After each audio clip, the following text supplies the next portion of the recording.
With your help, we can continue to fight for freedom, reach new audiences, and bring important information to the public free of charge. This is not possible without your generosity. Join our quest for the truth and our freedom and donate today, telling it as it is.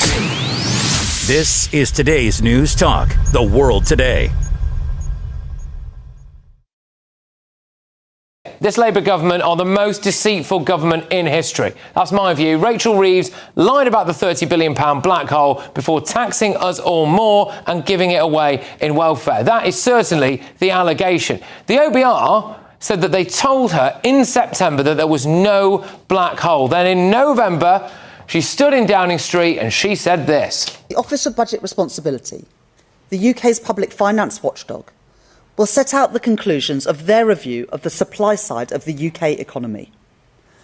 I will not preempt those conclusions, but it is already clear that the productivity performance that we inherited from the last government is weaker than previously thought.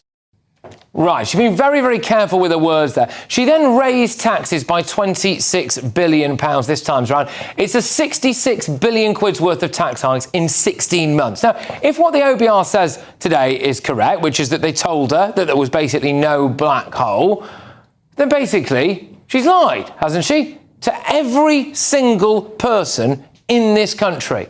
Well, if she lied, then that's a sackable offence. And it's obviously a resigning matter, and she has to go in disgrace. But if they can lie about something this big, what else might they be able to lie about? Well, in the run-up to the last election, Rishi Sunak accused Starmer of this.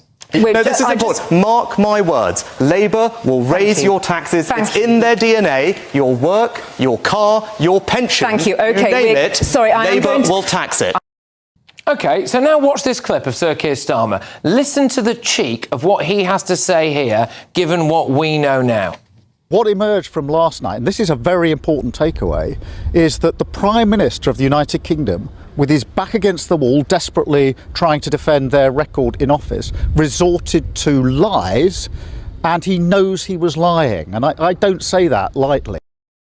It wasn't a lie. It's exactly what he's done.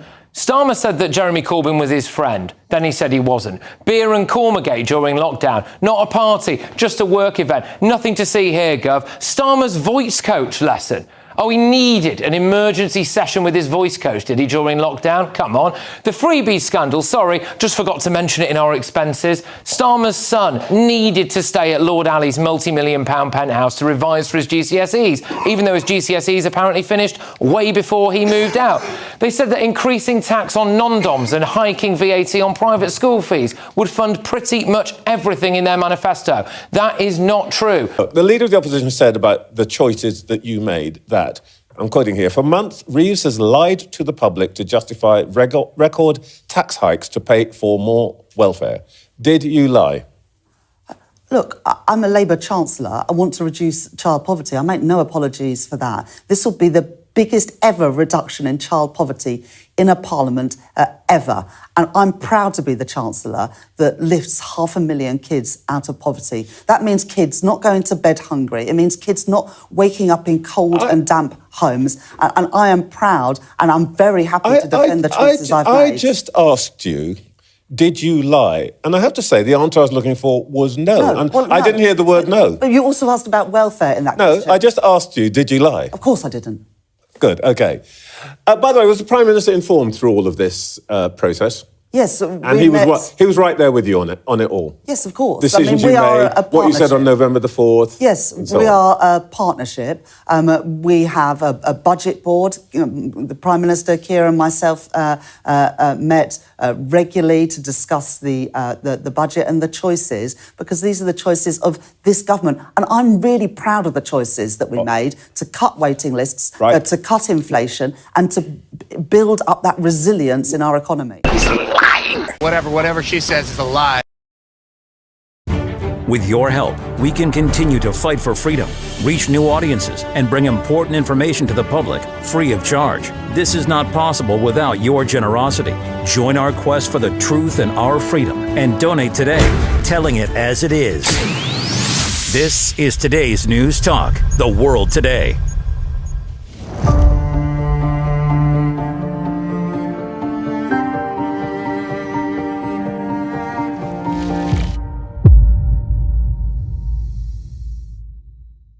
And a very good morning or evening, wherever you are. Welcome to the Protagonists on the World today. I'm Mike Ryan. Nice to have your company.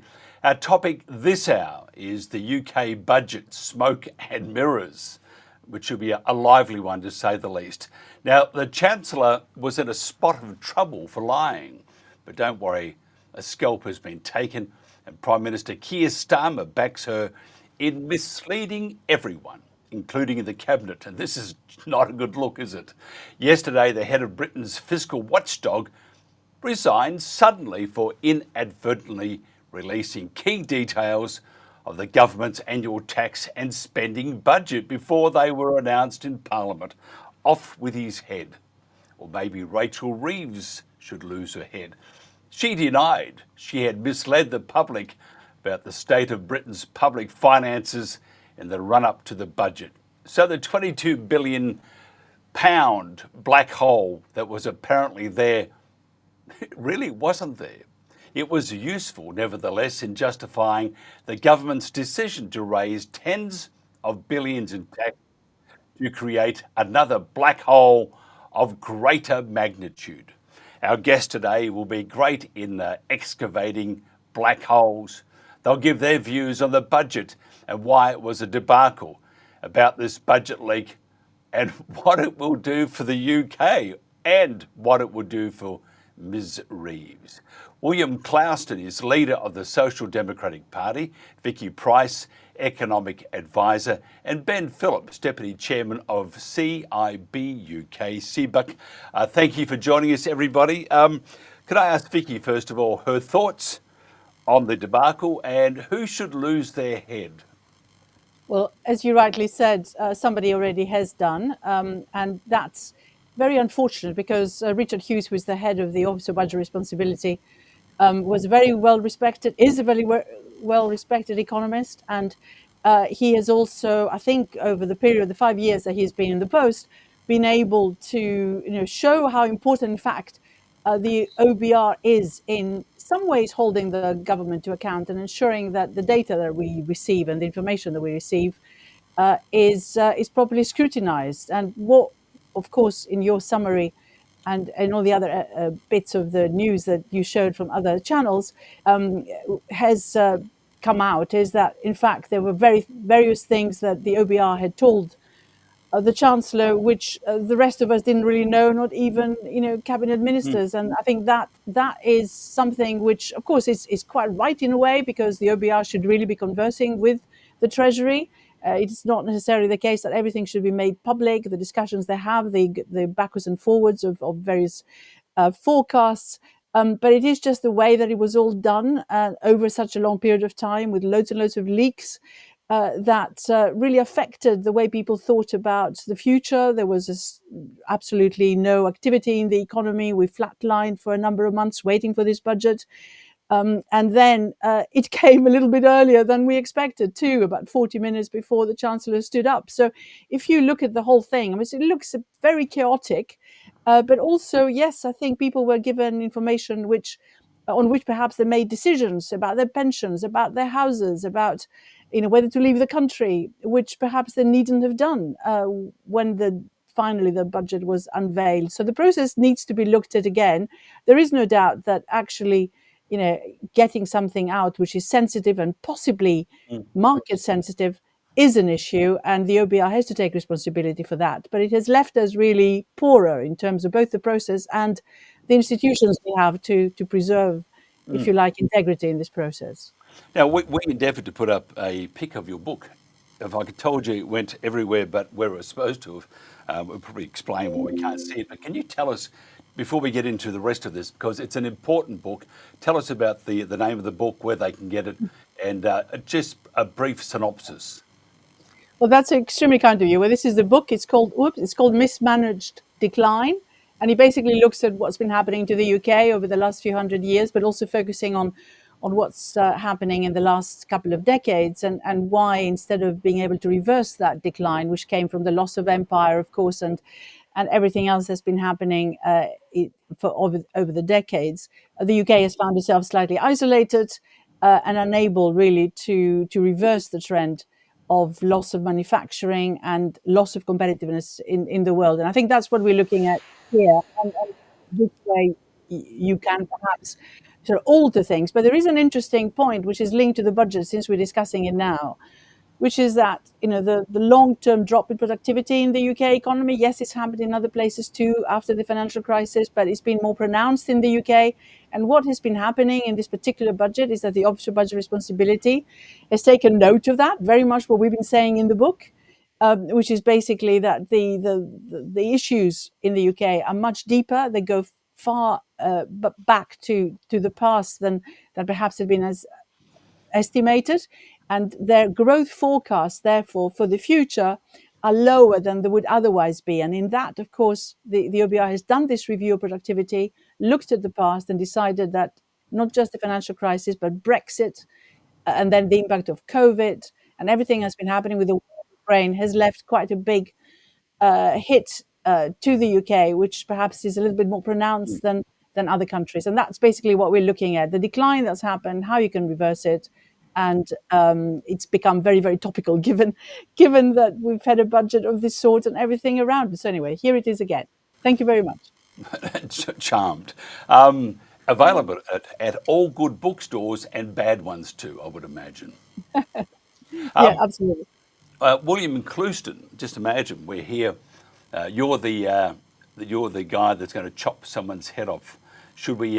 Whose head do we chop off? Rachel, the Prime Minister's? Do we chop off the Britain's fiscal watchdog, the head of, or do we have a mass head chopping? What would you say? Because at the moment, if we put those axes in the people's hands, or the machine that would chop heads off, I'm sure there'll be many, many people within the UK that would love to pull that lever. There are many candidates, Mike. I think the Prime Minister will go after May's local elections next year, which will be disastrous for Labour, I predict. But Rachel Reeves should go. I mean, Rachel Reeves shouldn't have been Chancellor in the first place. She lied on her CV. And I don't think you can have someone in charge of Britain's finances who has lied in that way. I mean, the old city adage is my word is my bond. And I just think you lack credibility if you start that way. And I actually do think it's something broad. It tells us something broader about the decline of British political culture that happens. But on the budget, I mean, what Reeves and the Labour government have done is repeat a comms and political strategy, really, which is something they started after being elected. What they've done is they portray the fiscal outlook as bad and say there's some sort of black hole. And then they justify tax rises by, they hang it on that peg. And then they spend the tax rises on welfare spending to please their backbenchers and their core supporters. It's a disastrous strategy. I mean, if you're a new government and you come in, the one thing you shouldn't do is chill business confidence. What you should do is say, we have a plan. We're going to invest in housing and energy and other key sectors, and we're going to get out of this. What you don't do is say it's actually worse than we thought. It's terrible, and we've got to put up taxes. So they did that when they got in last year, and they've repeated the strategy now. And obviously, Reeves has got into trouble with not with the OBR particularly. I mean, I support the OBR in principle. I think it's a good idea to have a semi-independent entity to police the claims that politicians make. I think that's very good. And as Vicky said, Richard Hughes, very good reputation. Richard Hughes, in resigning, has done the very old-fashioned, decent thing. He's taken responsibility, which you hardly ever see in politics or public life now. But he's actually taken responsibility. It was a major error.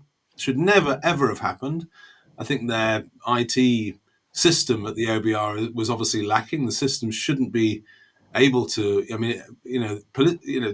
market-sensitive information should not be available before time. And I have some sympathy with Rachel Reeves on that. But the rest of it is just a political rather than economic strategy going badly wrong. And it's very, very bad for the country. The final executioner here is Ben Phillips. He's got that sharpened axe, and I see him be filing away. Or was that your nails? I wasn't too sure. But I'm just thinking, though, Give us your thoughts, just an overview before we get into the nitty gritty. And we already said the head has rolled of the head of Britain's fiscal watchdog, but should any heads roll, or should the whole lot be put into a boat with a lot of holes and sailed out to the English Channel, heading part way to France and then not getting there? I mean, because at the moment and I'm in Australia, and we can feel the pain already, and the 22 billion pound black hole that wasn't there that is there. It's a bit like the vanishing billions, isn't it? So what's your thoughts on this? And should anyone's head roll, or should the whole lot be put on that leaky boat heading towards France? Well, Mike, thank you. It's yes, it can't be exaggerated quite how serious this is. There are vocal calls for Rachel Reeves to resign. Although she didn't stand up and tell a mistruth in Parliament, she did nonetheless mislead the general public on that famous press conference. And it's just part of a wider sense that this government is simply not straight with the British people. We thought, even though a lot of people didn't vote for it, that we were going to get a moderate social democratic government when they were elected into office last year. A variation, if you like, on New Labour, which was its previous incarnation. And Rachel Reeves and Keir Starmer assured the nation that the grown-ups were back in charge. We'd have moderate and responsible management of the public affairs. And ever since then, we've had nothing but calamity after calamity. We've had the personal crises, the personal scandals, of course, the freebies that the Prime Minister and the Chancellor were indicted for. And now, of course, we've got the chaos of this budget as well. And I think it has absolutely destroyed trust. And what we've got now is the first socialist government in almost 50 years. And what you're seeing with the Prime Minister and the Chancellor, effectively, they are prisoners of their own backbenchers. I don't know if you and your viewers saw Rachel Reeves deliver that budget, but you will have seen, if you did, you will have seen the braying backbenchers behind her, who gave her the biggest cheer when, of course, she announced that huge rise in benefits. And rather than taking them on in the national interest, they are appeasing them. And so they've thrown them this bit of red meat. But of course, they will simply come back for more and more and more. We've had two horrendous budgets. I cannot believe that she will remain in her position. But if she is, and this Parliament runs its course, we've got budgets 3, 4 and 5 to go. If they are anything like as bad as this one, then heaven help the country. It really is as serious as that. Yeah, I just been reading where it says that Rachel Reeves has increased spending by about 70 billion a year, increased taxation by about 40 billion a year, and their own black hole. That means they're borrowing more. Vicky. Yes, well, that's what happened last year. Of course, this year she has increased spending even further, increased taxes even further. So after an increase of about 40 odd billion a year ago in the previous budget, she's now raised an extra nearly 30 billion again. So we are talking about a considerably larger stake by the government on this, and taxation is now the highest rate, or will be the highest rate we've seen since the Second World War. And spending, of course, is going up as well. And I think this is a choice, as Rachel Reeves said a number of times when she was presenting the budget, to raise that money, improve a little bit the headroom that she has under her fiscal rules. In other words, have something left for a rainy day, because, of course, quite rightly, we've had issues such as the tariffs, President Trump's tariffs. We had the war in Ukraine, all these issues which have been affecting world growth and world trade. So that's one of the concerns that, of course, in any environment will lead to a rethink of what the growth prospects might be. But the bulk, of course, is going, well, a considerable amount of that increase is going to be spent on welfare, as we've just been said, particularly in removing the two-child cap that existed for benefits for families. So that's actually good news in the sense of bringing quite a lot of kids out of poverty. So that's one positive thing. But a lot else is really going into supporting what looks like a really ballooning welfare budget. And that's going to be difficult for any Chancellor to deal with actually in the future. But for the moment, she's being helped by the fact that there is quite a lot of inflation in terms of what's happening on the wage front. So people are getting higher salaries, minimum wage has been going up, the public sector pay is rising even faster than the private sector. So that is pushing loads and loads of people into paying tax for the first time, and many also into paying tax at the higher rates. So that's millions of people who now pay tax, which they didn't used to do before. And that's been extended in terms of a freeze in the thresholds for a few more years. So that's giving her a bit of a cushion that she hopes that the markets are going to accept, and therefore that what she pays or what we pay as a nation to finance our debt is going to become slightly cheaper, and also that the Bank of England will reduce interest rates slightly faster, as she did have some measures on controlling inflation, so the positive ones in many ways. And therefore, we might see interest rates come down a bit faster than would otherwise be the case. So she hopes there'll be a bit more growth. All these things, of course, are conditional on businesses also reacting positively to the budget. And for the moment, it doesn't look like they're doing so. Well, you're here, and we'll get into the gentleman in a second. What's your views on an out-of-work family and combined benefits will now receive £18,000 more than the post-tax earnings of a family on the living wage? 1.5 million children now have workless parents. It's absolutely true, and of course, this is one of the problems. But a lot of the benefits we have to bear in mind. A lot of the benefits also go to people who are at work and who are at a pretty low income bracket. So it's not just people who perhaps just will take advantage of this and just stay at home. Quite a lot of families are struggling, even though both parents are at work. And I think that's the attitude which this government has taken in terms of supporting those families. But of course, we need to bear in mind that they weren't necessarily going to be doing this. But there was a backbench rebellion, if you like, in the Labour Party, which said that, in fact, particularly on the two-child benefit cap, that had to be removed, which originally Rachel Reeves didn't want to do. So a year ago, she was saying we can't afford it. Well, now she has relaxed the rules. William, your thoughts? I think most of our economic problems have cultural roots, and you see it. We have the definition of managed decline here, a government unable to take a tough decision. What we have is a welfare state, and what we need is an investment state. So on all the key things that drive prosperity in the long run, energy, housing, transport, and the rest, we're not investing enough, and we haven't for many, many years. I mean, energy, we have an energy crisis in the UK, pretty much the highest energy prices in the industrial world. And, plants are literally going out of business and closing down on Teesside and up in northern Scotland as we speak because of this. And the government, I think, has no convincing plan to get out of it. Housing, the government talk about a lot and have a target of 1.5 million homes they want built. They're way off target. They've got no chance whatsoever of making that.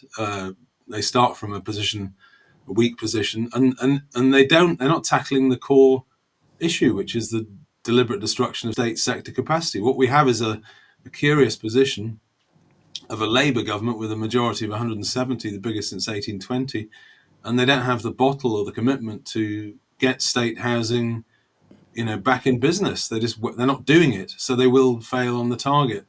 And meanwhile, just to emphasize the problem about the welfare issue exploding, we spend about 36 billion on housing benefit. We spend about 8 billion building houses. That should be the other way around.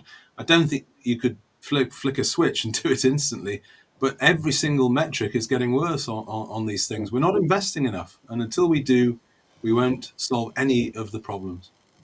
Ben, your thoughts? Yeah, well, there are also some very important supply side issues here as well. I mean, they've they seem to have waged a war on private enterprise. We had the hike in national insurance contributions for employers last year. That's had a devastating effect on employment.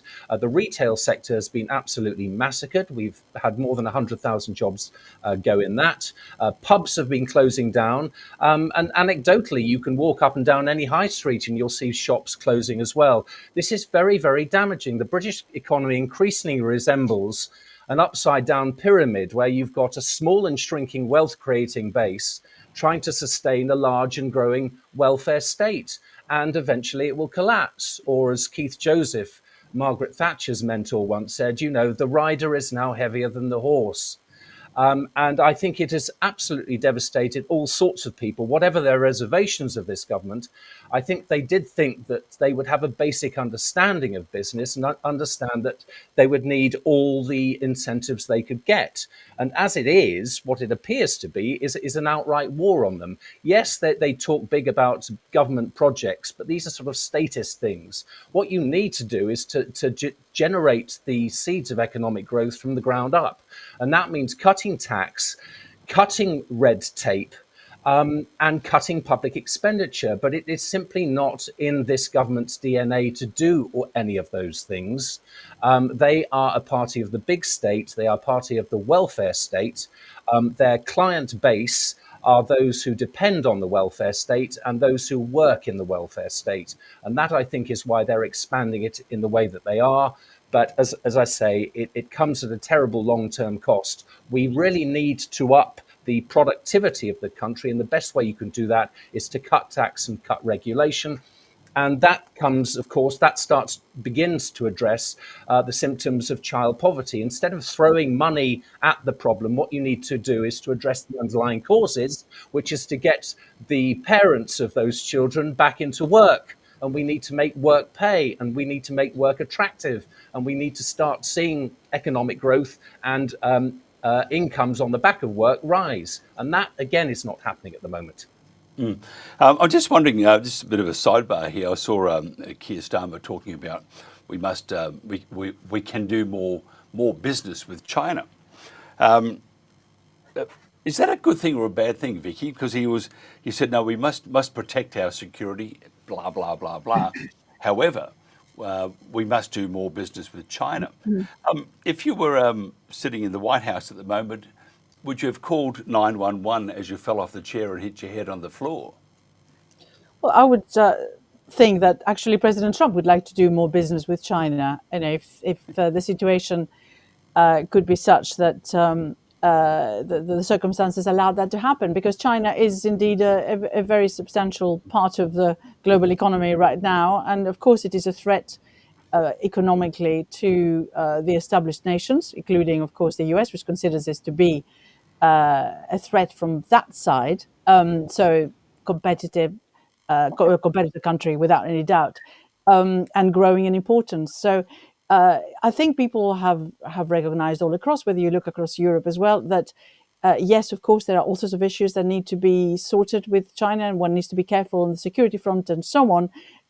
But without any doubt, quite a lot of the trade that we're doing with China is really important. You've seen what's happened between the US and China in relation to rare earth minerals, how there've been some agreement there to ease some of the tensions on the tariff front and allow those exports to start flowing again. So there is a lot that hangs in having a better relationship on the trade front for the world economy as a whole. And I think the UK is recognizing that as well. That does not mean that, as I think Keir Starmer was trying to say, that we don't realize what some of the threats are as well on the security front, and we need to be focusing on those head on. So this balancing act is going to be probably with us for some time, and I would say that it makes sense both for Europe and for the UK to be looking at what happens in that area. But I just want to say one thing on the trade front. I mean, the interesting thing is that different countries have taken a different attitude to what comes from China. And as I mentioned already, the trade agreement between China and the US of sorts, which of course, is temporary every time we hear any new decisions that have been made on this and new rates that have been made on this, going backwards a little bit, as after the very substantial increases we saw being announced by President Trump a little while ago. So now we're in a slightly better position. But even in the area of, let's say, cars, electric vehicles, and the whole market is now increasingly dominated by Chinese cars. Those Chinese cars have something like, if I remember correctly, 100% tariffs in the US. They now have, after zero tariffs, about 35% tariffs in the EU. Well, the UK lets all these cars in without any tariffs. So they are beginning to sort of dominate the market as well. So I think we look at China and we do different things as in the West, and perhaps that needs to be slightly better coordinated in the future. Can I get your thoughts also, Vicky, on the spending on asylum seekers? This will continue to increase. Well, yes, I think lots of people still come in, and the real problem in the short term is that we haven't really processed their applications fast enough.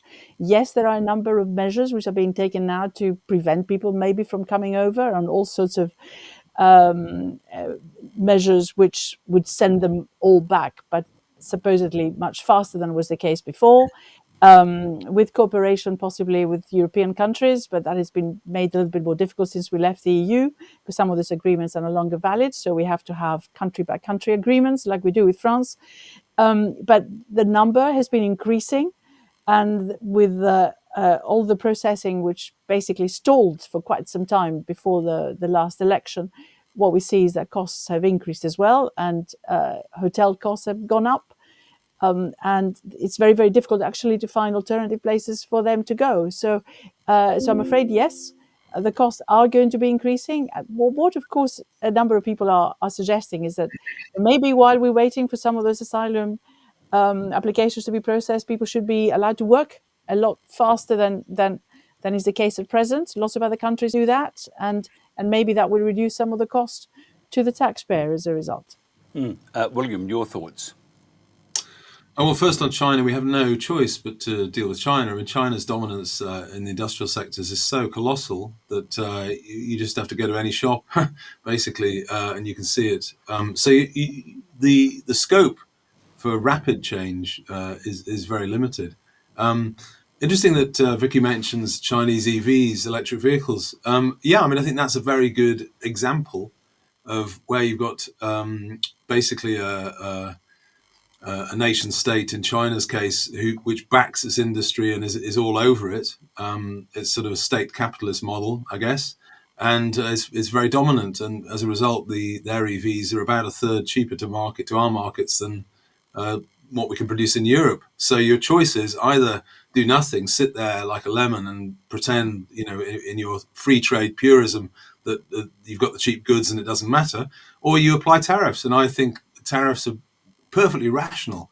Biden applied tariffs, quite high tariffs on EVs, and Trump has continued. And I know Trump's position on tariffs is fluctuating. He doesn't seem to be able to stay in any position for very long. But the British position, where you have no tariffs at all and you mandate EVs, is utterly senseless. I mean, it's really about the worst outcome you could have, I think.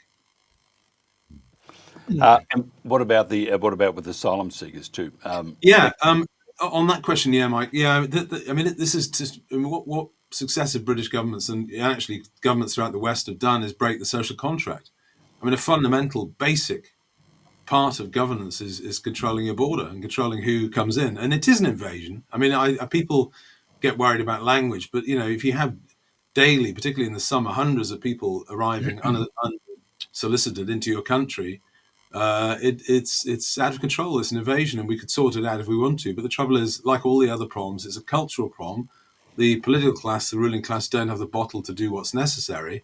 And what's necessary, actually Australia proved it, Howard actually proved it pretty much, is that if you want to get border control, you have to get out of the post-war protocols, the ECHR, and amend, and actually get rid of our own HRA, which backs it, basically mirrors it, and detain and deport. The SDP has a policy of collecting every single unsolicited asylum arrival, illegal arrival, and taking them off to Ascension Island for a couple of years and then deporting them after that. The flow would stop because you stop and change the incentives. At the moment, I've never blamed the illegal asylum arrivals because they're making a perfectly rational choice. What you do is you pay €5,000 to a people smuggler in Europe, and yes, you take a dangerous trip across the channel, but if you arrive, you're almost certain, because the grant rate is extremely high, you're almost certain to stay. And then you get family reunion, you get your whole family into the West, and you have the whole of the social wage, and your cost. It's highly fiscally negative to Western countries, this particular type of migration. It's disastrous, and I think things are breaking down, and the public is sick of it. We now spend more in Britain, far more in Britain, on looking after asylum seekers in hotels than we do on agriculture. Yeah. Yep. Ben, you probably would agree on much of that. Just before we get into that, William, you mentioned the Chinese. They're cheaper. They're much cheaper than what we can produce, as in Europe and England. But I have to say, this is just a bit of a sidebar here. And by the way, I can't stand EVs, but I could become a convert because we've got such a big country here. You get 300 kilometres or 400 kilometres, you're still stuck in the back of nowhere. But we've seen the Twingo of Renault. There's a plug for them if they would like to send me one. Pretty sexy little car and EV. So my wife and I and Jen, we're all heading off to a psychiatrist for some therapy because we actually love the Twingo. So we may be EV converts. What's the range though, Mike? What's the thing is I drove from around town. It's okay. I mean, you can plug it in after you finish your washing. You plug it into the PowerPoint on a Sunday, mow the lawn, and it's ready to rock and roll for the next week. But any further over 300 kilometres or thereabouts, you are in a spot of bother, and that's where you call for roadside assist with a battery. Yeah. Ben, what do you think about, first of all, because I think EVs, by the way, I can't stand them. I really cannot stand them, but they are pretty sexy vehicles. And I think Vicky loves them. I can hear the groaning in the background that I've just said a bad No, thing. no. I drive a little Fiat Panda, would you believe it? Old-fashioned. So, nothing of the sort. You've got petrol. You have petrol? Petrol. Oh, Just I'd love to give you a big hug. But you have to admit, though, the EVs these days are getting pretty sexy, aren't they? Well, I have to say, Mike, enthusiasm over here is pretty lukewarm. I mean, for the record, I drive a petrol-powered Honda Civic. That's my vehicle of choice. And to have effective EVs, you need abundant, cheap energy, and we haven't got it. We've got some of the most expensive energy in the world, and we are so far off having an integrated and effective electric power base to power our EVs. We really are years away. And what we need, again, the government's going in the opposite direction. They're making the production of energy as difficult and as expensive as possible. William touched earlier on about oil refineries being closed. I went to a conference a couple of weeks ago. They were very, very concerned about it. All this is about managing an effective and practical transition to a green economy. And you can only do that if you've got lots of abundant energy in order to be able to enable business to grow and to invest in technology. And nature will take care of itself. Technology will develop in its own time. You've just got to allow human beings to do it in the easiest way possible.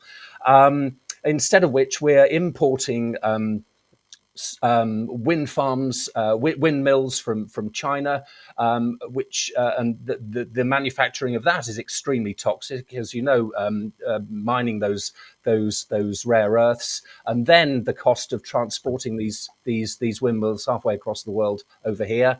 They destroy the wildlife in the air, of course. And the other thing that's happening is that they're peppering our fields with solar panels, which means that our food production is hampered. And it's also emerged that after 20 years, those fields then become toxic because the residue from those panels then filters into the into the soil itself. So our energy and food production policies are completely at odds and ends at the moment. We need a coherent policy where we maximise our energy production, oil, gas, nuclear, and then, and only then, will we have the means by which we can transfer to higher technologies going forward. And what Can about? I add? Yes. Sorry, could I Jump in. add something quickly? Yes, you can. On EVs, because of course, since we're talking about the budget as well.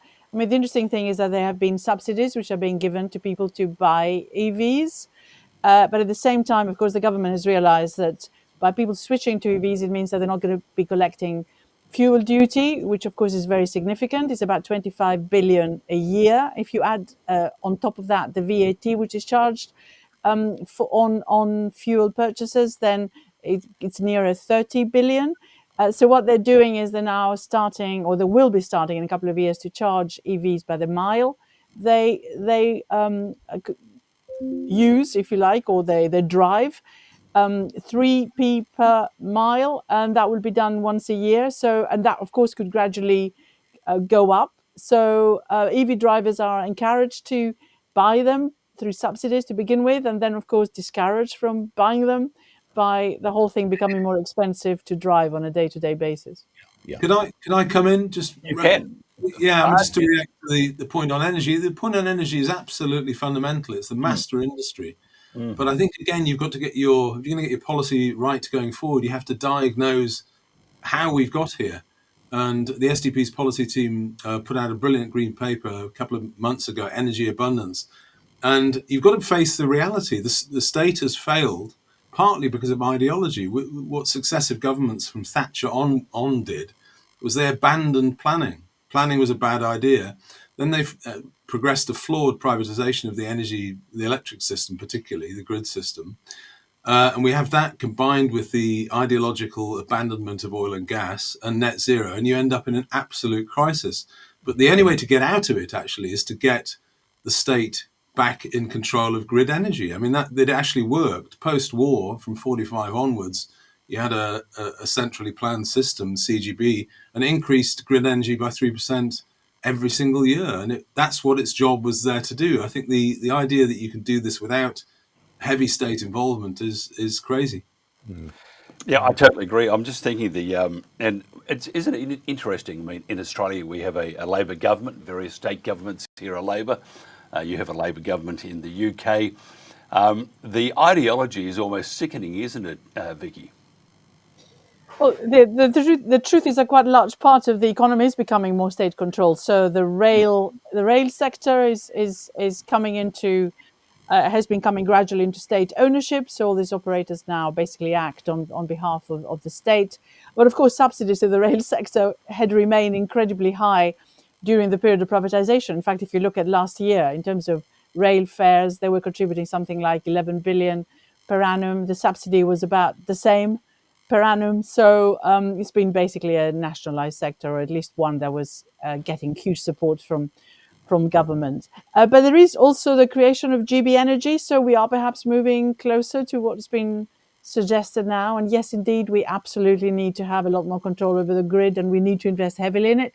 Because, of course, if you have those renewables, then they come out, from the North Sea or wherever, but where the energy is produced, but they're not necessarily close to where energy used to be produced before, in terms of being able to transfer it or transport it to where it's needed. So we have all these discussions about should you be charging differently depending on how far away the source of energy is. So London should pay an awful lot, and people higher up in the country in the north should pay less, but that's been abandoned because it's too complicated. But yes, I mean, the grid issues are seriously important, and we need a serious investment there. And of course, the state needs to be involved very heavily. Yeah. Well, Ben, I'm just thinking it's Labor governments anywhere, or left governments around the world. They love this ideology that we're going to save the planet. They're going to lead the way in saving the planet. In Australia, for example, our environment minister, what's his name, little guy, knee-high to a nit or gnat, whatever they call it. Anyway, he's going to spend 1.38 trillion on putting in wind turbines and all sorts of things. And if you know Australia at all, it's such a beautiful country, parts of it. Queensland, it's very wooded and great forest and that sort of stuff. Well, they're going to put in a small area, 3,400 260-metre wind towers, windmills. So what would happen is, now what could go wrong? I mean, sure, you might have a fire. They can't put them out because they're too high, so you can't call in air control or planes to drop the retardant on those flames. And so it burns out of control. There's thousands upon thousands of dead animals now that fly into these turbines.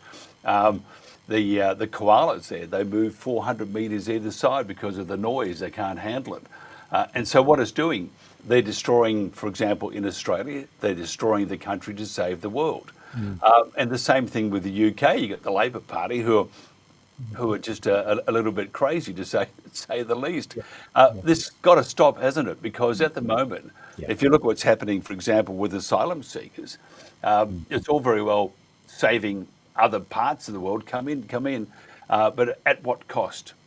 Well, exactly. I mean, they're undermining their own historic core base. I mean, the Labour Party was a party of manufacturing, it was a party of mining, it was a party of oil workers and the rest of it. And now they're a party, as I said, of the public sector and environmental fundamentalists. And you know, the other thing is, I mean, with wind turbines, as we know, well, they only work when the wind blows, and yet often, if the wind is too strong, they can't operate in those conditions, and very often the wind doesn't blow anyhow. So there they are sitting there. I believe they have a shelf life, so they in turn deteriorate. And what happens with that deterioration? Presumably they have to be dismantled, taken away, and other ones put in their place. You couldn't conceive of a more inefficient way of doing things. So I simply reiterate what I said before. Interesting what William said actually about planned energy, and I think there's I would need to mug up on this, but I think on the centre right, actually, there is a recognition that you simply can't let the market rip in all things, that we do need a sense of national strategy. So John Redwood, I think, has been talking in those terms. And I'll be very interested on the centre right to see how a national energy policy develops on that side, because there's no question, particularly in the current geopolitical environment where we've got dangers all over the place, it is absolutely abundant that the free world needs cheap and affordable energy to do all the things that it needs to do. Yep, the guy's name is Chris Bowen. He's like an elf. And by the way, I've just been notified by our research department, thanks Jen, they're spending $800 billion on net zero. Vicky, that's would seem to be probably a waste of money and a mistake. Back to your budget though, taxes are up, national insurance are up, capital gains tax up, inheritance tax up, energy taxes up, business rates up, stamp duty up. What isn't up? Well, can I say that not all these things happen in this budget? So stamp duty, in fact, for shares has gone down. In fact, it's been abolished for new IPOs. So there have been some positive things there. You're right about business rates in the sense that although the rate has gone down, the revaluation that's happened on premises has meant that very many firms will find that their bill has gone up very significantly, particularly in the retail and hospitality sector. So we may see loads and loads of pub closures as a result, which is a serious issue for communities and the economy as a whole, because of course they do employ quite a lot of people. And that is going to be an issue, particularly for the young who enter the labour market for the first time. So that's going to be a blow. So we have capital gains tax has not gone up, except it's going up a little bit for the business disposals. So from 14% to 18% to be the same as the overall capital gains tax. So there have been some small changes on that, but there have been also better capital allowances. So on balance, it hasn't really affected businesses particularly, although, as I said, the hospitality sector is screaming a little bit on the business rate front. The changes that are happening are in particular sectors which have seen some of the increases taking place, such as the gaming sector, where the duty's gone up, maybe for online gaming. So that's one of the issues. But that apparently is in order to fund the removal of the 2 child benefit cap. So it's more or less the same amount of money that they will be paying, and and that will be going for that additional welfare payment. So for businesses, probably the best summation is to say that they're relieved that there wasn't any extra serious cost put on them as there was a year ago. William? Yeah, I mean, I think the broad picture is that there have been a lot of minor changes to various taxes, but the heavy lifting is done by freezing tax thresholds on income tax. If you look at the OBR's figures, then the outlook for the 5 years, that's where the real money is raised. But there's the broader issue of how much pressure can be put on a tax base. That's what Labour don't seem to grasp. I mean, you can't tax a loss. And Vicky mentions hospitality. Hospitality is absolutely on its knees. Every time a pub closes, you don't get any tax. That's the problem, and that's what's worrying about the future outlook. If you let me go back to Australia's energy, it's a no-brainer. You've got uranium. Just get some. No, stop it. Just do that. Absolutely. Don't do. The problem with renewables is they're intermittent. It's crazy to go down that route. You've got the uranium. Get some nuclear power. We're going to save the world. We'll ship it to everybody else to do what they do with it. When in Australia, Vicky would probably attest to this too, because it's quite common knowledge that our energy is just disappearing, and it's not just the Labor Party; it's also former administrations such as other Conservative governments. And Conservatives, by the way, here are almost a non-event. In fact, they have already a bit of a split happening from within Queensland with the Conservatives, because they're not happy with their policies on renewables and stuff, or the unreliable. So you're right, uranium is available, but William, I please don't suggest that we should be sensible and use it. I mean, that's just. I'll be shipped back there because I didn't steal a potato. There you go. It's a pretty horrible thing. I can see Ben there chortling away. Ben, what's your thoughts?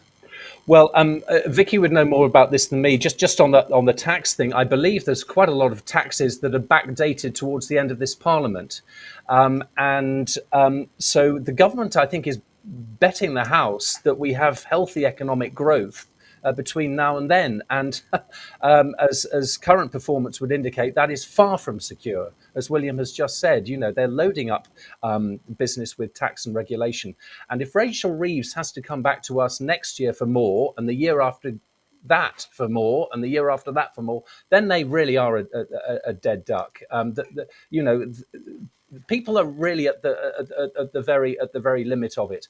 I just want to, just by illustration of where we're at, Mike, a bit of information came through to me. This is on the benefits, and it's a Centre for Social Justice report, which calculated that a working family of 2 parents and 3 children would now have to earn £71,000 a year as a household income to compete with a similar family on benefits. So that just gives you an indication of how lopsided the British economy is at the moment, the extent to which the welfare state has ballooned to the point where it is really suffocating those who are trying to get on and fend for themselves. Vicky, that's actually that's not a good sign, is it? And if you look at human nature, do I get up at 6 in the morning and go to work, or do I just put my hand out and sleep in? I think at the margin, indeed, it might make more sense not to work. But then, of course, your trajectory of what you might be earning through your life then gets very substantially reduced, because once you're out of work, the chances of being able to get back in are reduced very significantly. So that's one of the problems, of course, and then it affects your children and everything else. So yes, perhaps at the margin, you may be inclined to do that. But I think what is true is that if you look at the forecast of the OBR, the Office of Budget Responsibility, which has been going through this terrible time, of course, since the leak that we talked about earlier, before the budget, what they are forecasting for the rest of the Parliament is that real personal disposable incomes, after you take into account tax, which indeed is going up because the thresholds have been frozen and will be frozen for longer, will be growing very, very slowly. So though you may have a growth of maybe averaging 1.5% between now and the end of this Parliament, real disposable incomes on average would be going up by perhaps 0.4%, maybe even less per annum, which is slight improvement from having fallen in the previous administration, but at least rising actually very slowly. And that really doesn't do very much for the incentives, which I think both Ben was just talking about now, and William has mentioned as well, in terms of really getting to work. And there are some areas where you hit a particular income bracket and then suddenly your marginal tax rate goes up very significantly because a lot of your allowances disappear.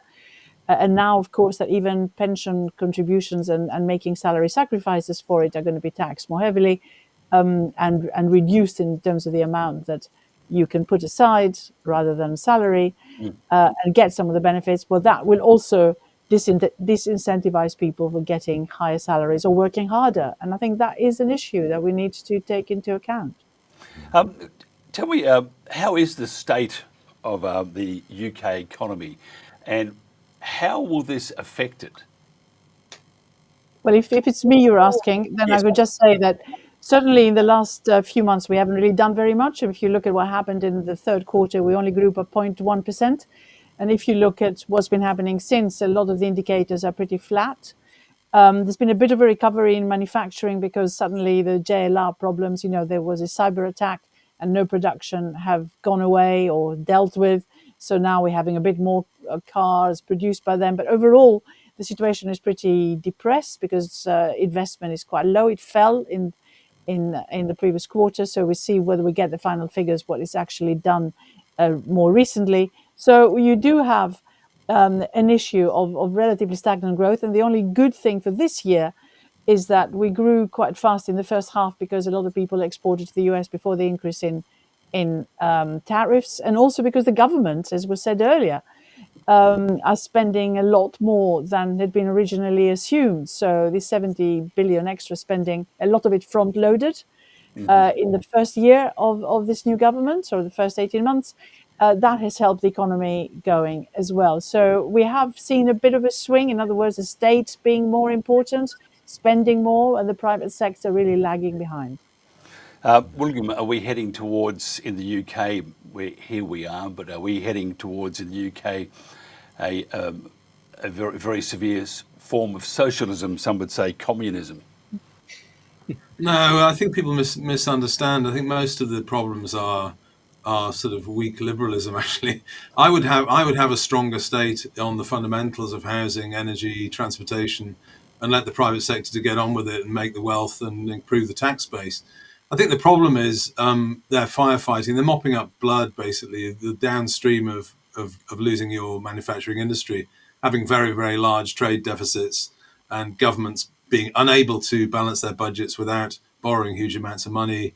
This year the PSBR's over 100 billion, and there are risks in that. And quite rightly, we talked about welfare. I think future historians will look back on this period and ask themselves, at this time when you had to borrow so much money and you failed to invest, why were you subsidising people in their 20s with mental health issues with cars on Motability schemes and buying them Audis and Mercedes? It's not clear that that's helpful at all. On the immediate outlook in the next few years, I think we are flatlining, and basically 1.5% growth is what the OBR project. You can't take any projection 4 or 5 years hence seriously anyway. No one knows.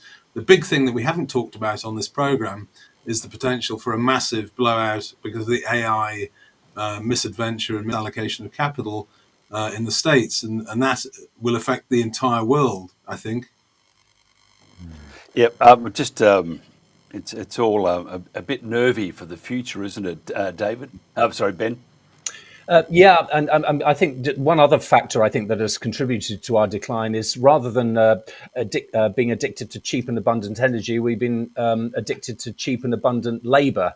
And we've had a policy of mass immigration into the country, as you know, that is now out of control.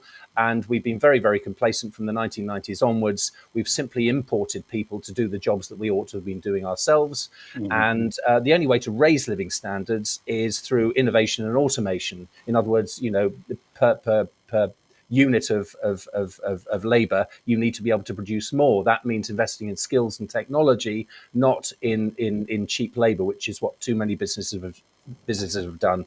And those in charge, I'm afraid, have been complacent up until now. And like as with so many other things that William has outlined, they are now overwhelmed with the crisis. This has been a long time coming. It's been a regrettable development, and somehow we've got to recalibrate. I called you David before because there's a David, he often writes into us. I just got to mention David that he lives in Alaska, the furthest thing away. I think it's an igloo he lives in, not too sure about that part, but always writes into us. He's there pedaling away with the electricity. The solar panels don't work, and the windmills, well, they're covered in snow. So he's working very hard to watch us. I just want to know, as we wrap this up, Vicky, if you were Rachel Reeves and you were sitting in her or standing in her shoes, hopefully they don't smell, what would you have done differently? Well, this goes back to when they were first elected, though. So you have to look at the budgets, in unison. It's not just one event. And that is that certainly when they were first elected, they should have reversed the national insurance contributions cut that Jeremy Hunt, the previous Chancellor, did. He cut national insurance contributions by rate by 2% in January 24, just before the election, and then again by 2% in April, and that was 10 billion each time, so 20 billion. So he left her with a hole, and we knew there was a hole, and there definitely was a hole at the time. But of course, the Labour government wanted to spend an awful lot more, particularly on welfare and also on public sector wages and so on. So they did raise taxes and also borrowed additionally to invest, which was good policy in many ways. But they hit the businesses quite significantly by putting national insurance contributions rate up. And that also, because they did it in such a way that also reduced the thresholds from when it started, it meant that loads of lower paid people lost out, and also prices went up that shouldn't have done. So overall, we got into a situation where the economy was already not looking particularly good by the time we got to the next budget. Yes, okay, wages were rising, partly because minimum wages have been going up significantly, affecting lots of firms negatively, but good for the individuals who work. So we no longer really rely on cheap labor. It's not very cheap anymore.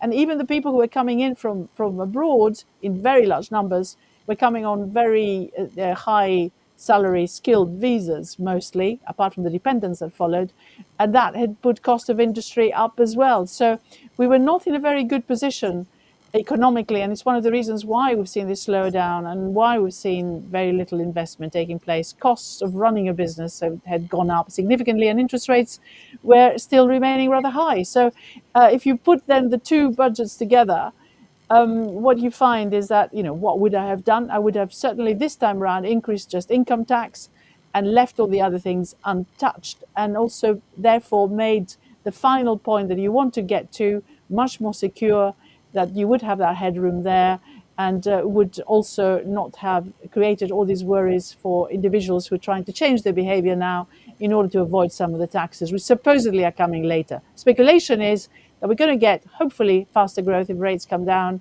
and then a number of those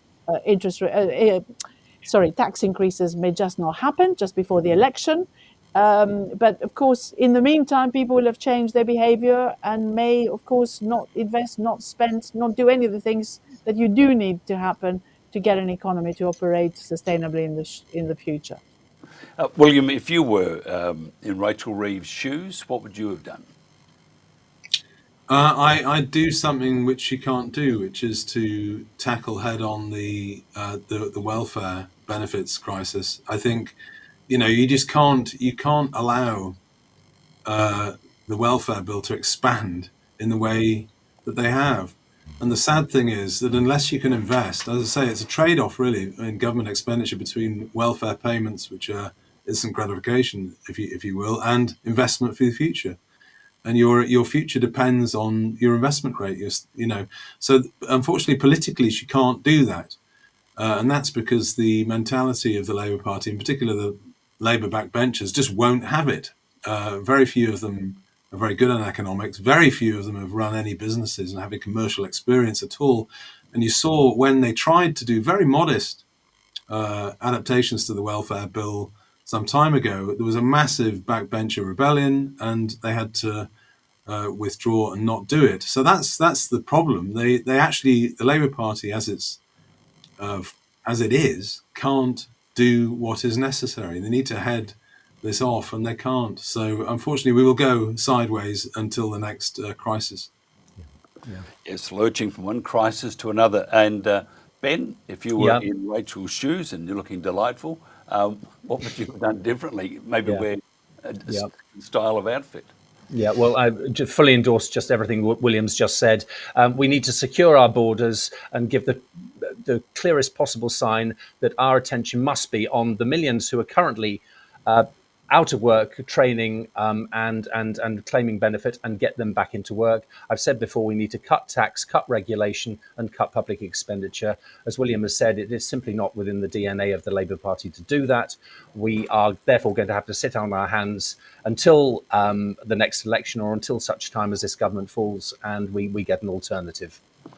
Can I just add something very, very quickly? I know you're closing. Go for it. But it's just that the Chancellor, I focus very much on the fiscal measures. But of course, she works very closely with Keir Starmer. So for me, which of course perhaps my co-speakers here will disagree, the most important thing to do is get as close as possible to Europe. And that will certainly help growth. I knew you weren't going to agree, so there we go. I had to say that. Ben, just if you've got 5 more minutes, tell us why. Well, I'm Deputy Chairman of the Campaign for an Independent Britain, Vicky. We are the oldest Eurosceptic campaign group that's been going since 1969, I should say. Very far-sighted people who are concerned that we should even join the European Economic Community back in the 1970s, because they could see further down the line what would happen. Why, in heaven's name, you would want to re-enter a burning building, which is the EU 27, I don't know. There are countries in there who are desperate to get out. France is imploding. Germany's economy, supposedly the strongest in Europe, is going nowhere.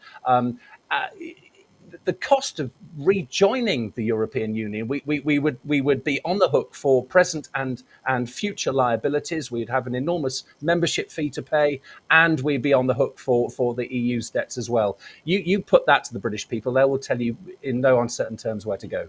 I totally agree with that. I think that's correct. I think it would be disastrous. I think people that are very keen on the EU always say that. But in fact, that strategy would be fine if you don't want your own trade policy. But I think this country really does need its own trade and industrial policy. The broader problem we've had since Brexit is that not a single political party, apart from UKIP, but the Tories didn't want Brexit. The establishment ruling class didn't want it. And we've been fighting against a ruling elite that's been antagonistic to it from the start. So very few of the advantages that are available have been taken. The biggest one, and we could say the obvious one, is getting a border, getting control over who comes into your country and under what circumstances. That's something which Australians take for granted. Why? Because Australia is a nation state. You might think immigration is too high, but it's controlled by Australia. In Britain, we're still fettered to this mentality that it's open borders and we really oughtn't to control our own system. Actually, I have to just disagree with you, William. At the moment, our immigration, even though we're way bigger landmass than that of the UK, we have no housing, and we're just come in, and it's creating. If you see the news, especially GB News. Creating all sorts of, it's very divisive for a community which most of our population live in a couple of cities. So it's not a great thing. So no, our immigration is also that of concern. Government though is not listening to it. And Vicky, you were going to say something, which I was only going to say that first of all, since we left the EU, we had many more people coming in legally. So our immigration numbers were huge. Yes. And also our trade, yes, it's been fine on the services front, but we have certainly lost in terms of exports to the EU and overall, and our trade intensity has gone down, and it's one of the reasons why also productivity has suffered. And I think that was what the OBR, the Office of Budget Responsibility, highlighted in their forecast as well of productivity. So, and the trade deals that we have so far signed have really not given us anything very much at all. Okay, just finally, as we've gone way over time, but there's nothing else following it, so I can keep talking for as long as you like. Imagine you're at the diving competition, the Olympics, and you've got those cards in your hand. Vicky, what would you give out of 10, Rachel Reeves and the government for their budget? This particular budget, well, I would give them, I don't know, 5 possibly. 5. William? Grudgingly, 2. You're so generous. And Ben, Yeah. is that more than 2, I hear? No, I think 1 or 2. Honestly, no more than 1 that. or 2. Vicky, you're very generous, but I did do that dive with great difficulty. Yes. Thank you very much. Thank you very much. Appreciate it. Just and this one more thing: mismanaged decline. Well, politicians won't tell you about the economy.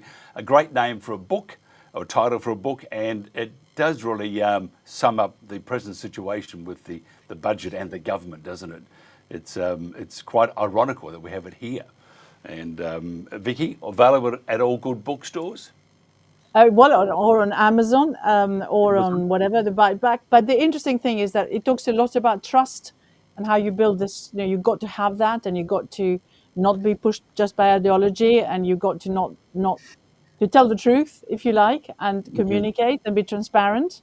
And I'm afraid quite a lot of what's been happening over the last few weeks in the UK, so there has if anything, sort of reduced that trust, and that's the bad thing. If you want sustained growth, then you need to rebuild it, whichever way. Obviously, in this panel, we have different views on how to do it, but trust is really important, and we say that in the book. Yep, absolutely fantastic. William Clouston, leader of the Social Democratic Party, Vicky Pryce, economic advisor and magnificent author, and Ben Phillips, deputy chairman of CBUC. Is it CBUC or CIBUC? No, we see CIB UK. Just I thought I was right in the first place, but I thought maybe there's a bit of an Americanism slipping in here. Thank you very much for your time, and thank you. This is the Protagonists on the World Today. Thank you so much for your time. And to David and Canada and Alaska, good luck with that salmon that you dived under through the hole. Hopefully you'll come back with it in your mouth. Thank you so much. Catch you tomorrow.